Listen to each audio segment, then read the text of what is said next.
Hi, everyone. Judge Andrew Napolitano here for Judging Freedom.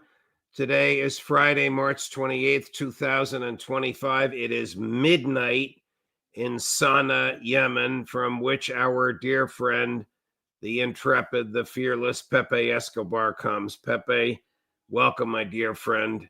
Thank you for staying up late for us. Thank you for Judge. reporting for us. Thank you for all you do. You've been in Yemen for a week now. What are you seeing? Yes. Oh God. I cannot give you an answer in 1 or 2 minutes. We'll have to have 10 judging freedoms in a row to answer uh, with a degree of it's an amazing experience. I am an old school foreign correspondent. This year is my 40th year all around the world.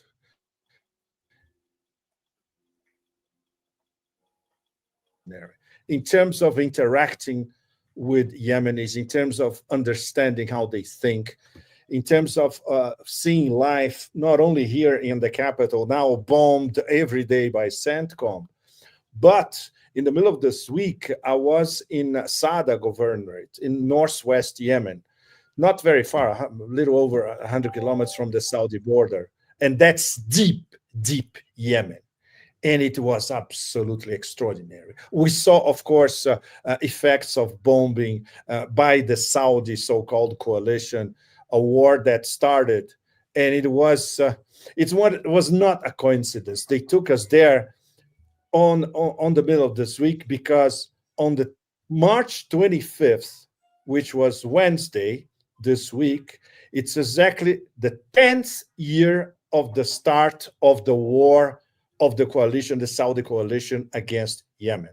So we were there in an extremely important date, and Ansar Allah was born in Sada Governorate. And the leader of Ansar Allah, Abdul Malik al Houthi, he lives in Sada. He rarely comes to Sana'a, especially now. Now it's absolutely impossible. And a diplomat told me while we were there, the real seat of power in Yemen is not Sana'a, the capital. It's here. And that's where we were this Wednesday until yesterday morning. Are the Houthis attacking American ships, and have they attacked American ships since the ceasefire? No, they have not. Only Israeli ships. So the most important thing is that they have to rephrase and re-explain this over and over again. They only start attacking ships now because Israel broke the ceasefire and the genocide continues. Only today, or in the past 24 hours, they killed over 300 women and children in Palestine. So this is completely absurd.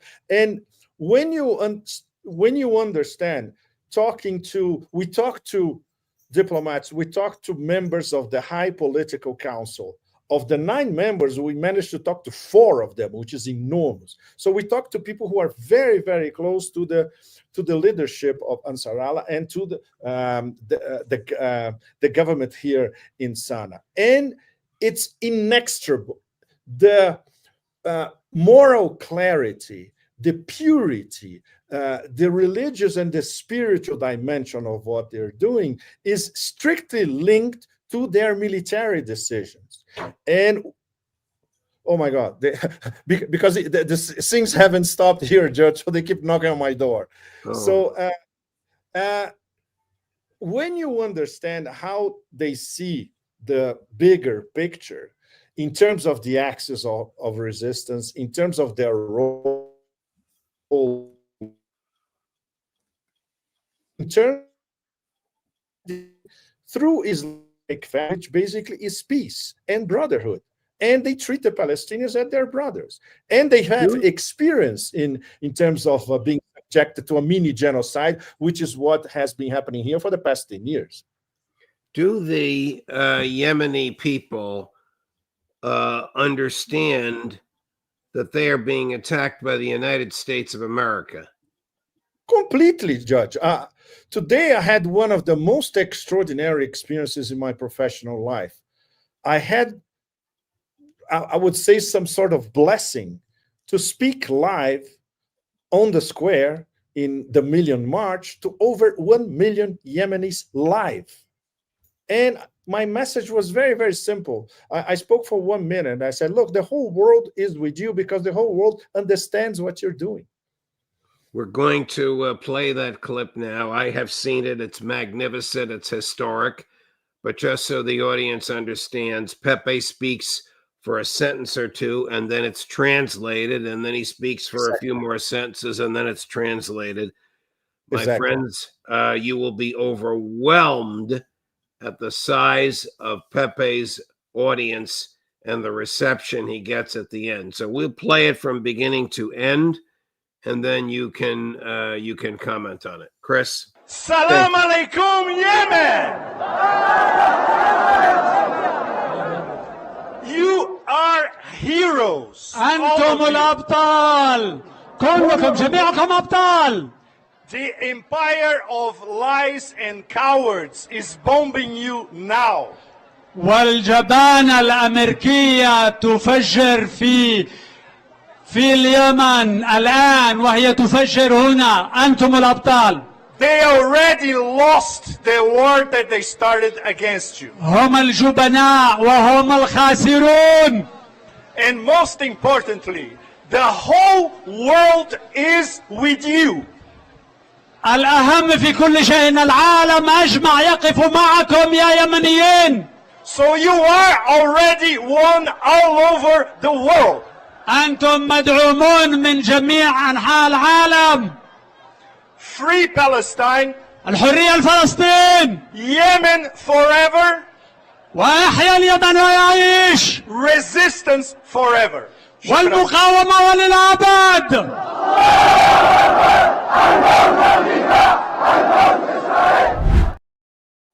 That is an amazing, humongous crowd. There's well over 1 million people there. Well over 1 million. How did it come about that you were able to address them like that? Our small group of foreigners, Judge, we are here, we are around, I think we are 10, 11, maximum 12. We broke the blockade against Yemen. And they told us, you broke the blockade. We are the first small group of foreigners who come to Yemen in years. And it's very, very interesting because there are a few Westerners, like the lovely Irish dynamic duo, former at the European Parliament, Mike and Claire Daly. And a fascinating guy, we became very good friends, Chinese, Professor Ma Xiaoling. And Professor Ma is a Hui, he's a Chinese Muslim. And he has a fantastic Center of Middle East Studies in Huangzhou in China. And a fascinating Malaysian scholar who gave a presentation that the Yemeni scholars at the presentation, they were like, wow. It was a presentation about the militarization of archaeology in Al-Quds in Jerusalem. So it was great to have these people here together, all of us Easterners and Westerners. And from the Yemeni point of view, they were grateful to us. I cannot even express how grateful I am for this invitation. We were formally invited by the Minister of Foreign Relations of Yemen. We visited the foreign minister, a former journalist, a wonderful guy as well. And they gave us full access for everything. And we went to Sada in the middle of this week. It was a strategic date. They organized extremely complex security operation to take us there because they were afraid we will end up being bombed, of course. And of course, in the back of our minds, we are telling each other, yes, they're going to take us to meet the leader of Ansar Allah, Abdul Malik al-Houthi. Of course, professionally, you know that in a war situation like this is totally impossible because he's the #1 target of Trump 2.0 now. But we met the #2 target, Yahya Sari, the spokesman for Ansar Allah, who came to our hotel in the beginning of the week, and he spent 45 minutes with us. And a few minutes later, Sana'a was bombed. Wow. The thing is, the Americans don't have ground intel. what is the reaction to the American bombing of and targeting and killing civilians? Because they don't have ground intelligence. That's the number. They say that they bombed a missile complex with bunker busters, and the Yemenis are saying, yeah, but this was basically scratched the surface because it's deep underground. And the so-called military targets, the Americans have no idea where they are because they are moving all the time, and most of them are underground. What they're bombing, for instance, here in Sana is residential buildings, like the one we visited in the beginning of this week. And inside this photo that you're showing, it's a cancer hospital that was still being built. It was bombed in the beginning of the week in Sada, and we were there 2 days later. We were the first to actually go to the site, apart from the Yemenis who live over there. And they had enormous difficulties to find the financing to build this hospital, which would be the only cancer hospital for Northwest and North Yemen. Now they have to start from scratch all over again. Is this a military target? Of course not. It was still bombed by the Americans. The American people need to know what their government is doing, that it's targeting civilians, that it's bombing residential neighborhoods, and that it demolished a cancer hospital in a country like Yemen. Pepe, and I'm glad that all of us. Who are the Houthis? It's let's say an extended clan, an extended family, an extended clan, which is very influential in the region of Saada. Also became influential in Sana. The father of Ansar Allah, a Houthi, is Hussein al-Houthi. Today, for instance, when we were at the square, they played one of his interviews from 2002, long time ago, when he was, Ansar Allah, of course, didn't exist, and he was explaining the war against the Western capitalist system and the way the Western capitalist system wants to smash progressive Islam and compassionate Islam everywhere. He said, "Oh, we have to do something about it." That was the embryo of Ansar Allah. And for instance, a few hours ago, I was talking to one of the guys who studied with Hussein al-Houthi in the same university in Sudan. So Hussein al-Houthi was educated in a Sudanese university. Then he came back here. Another guy from the High Political Council that I talked to a few hours ago, he spent years in Holland and in Canada, and then come back here and became a revolutionary. So that's it. This is Abdul Malik al-Houthi, the current leader of Ansar Allah and America's #1 target in Yemen. So obviously, has he ever lifted a finger to harm an American person or American property? No. Never. The Houthis, the Yemenis as a whole, they could have enormous reasons to be. Of course, they express that in a terse, metaphorical, very sophisticated way. Not vengeful at all. But when we were discussing, for instance, about the war that started 10 years ago, the so-called Saudi-led coalition with the Emiratis, etc., it was who was leading from behind? The Americans during the Obama administration. I'm sorry, the bombs were Americans. The bombs that were sent against this cancer hospital, we found an unexploded bomb at the site, which obviously the Yemenis are going to collect. They're going to do some reverse engineering about it. And we found fragments of the American bombs with the manufacturer and the contract number. So there will be repercussions, they will extensively analyze how they are being bombed and with what over here. But they are not vengeful against the United States, much less against Americans per se. The fact that there were 2 Americans in our group, they were greeted as heroes as well, extremely welcomed. And they Jackson Hinkle. He's a friend of mine as well. Very young guy. What he's learning at his age, he's only 25, is absolutely incredible. For us old school foreign correspondents, it would take years to be in a situation like this. And the Americans here were treated, royally, as princes. Where are you off to next? I'm back to, do you know that there was an earthquake in my home in Southeast Asia? No? Yes.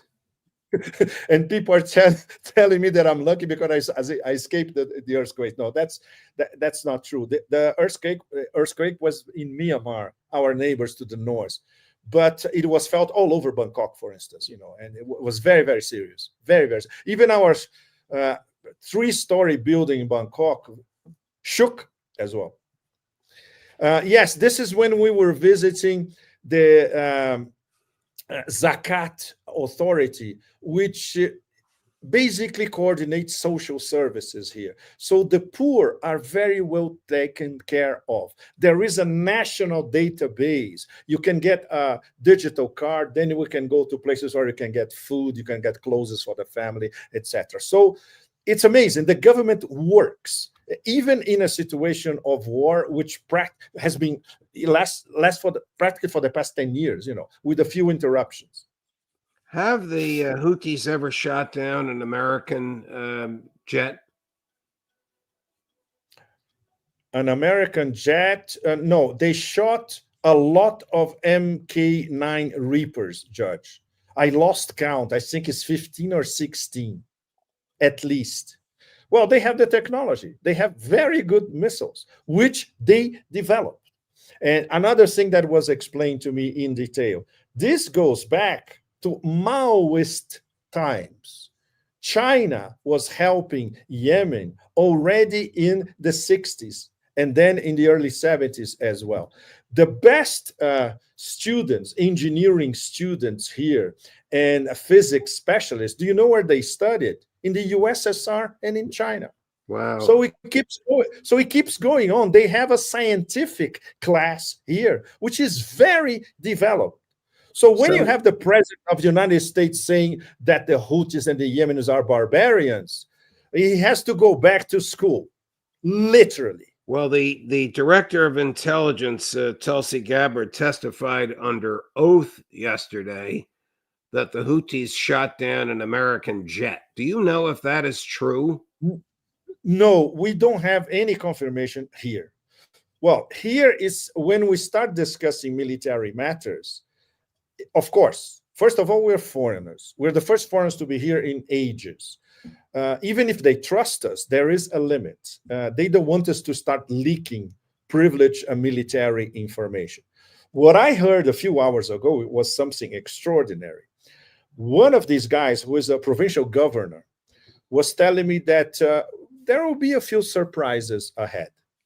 And this is more or less what the Yemeni military channel on X published hours ago, if I'm not mistaken, this morning, local time here, that they have a few surprises in store. So they are totally confident. Okay. I may have misspoken, or I may have misunderstood Director Gabbard. It may have been an American drone that was shot down. Mk9 Reapers, a lot of them, Judge. If I'm not mistaken, 15 or 16 already, and counting. Wow.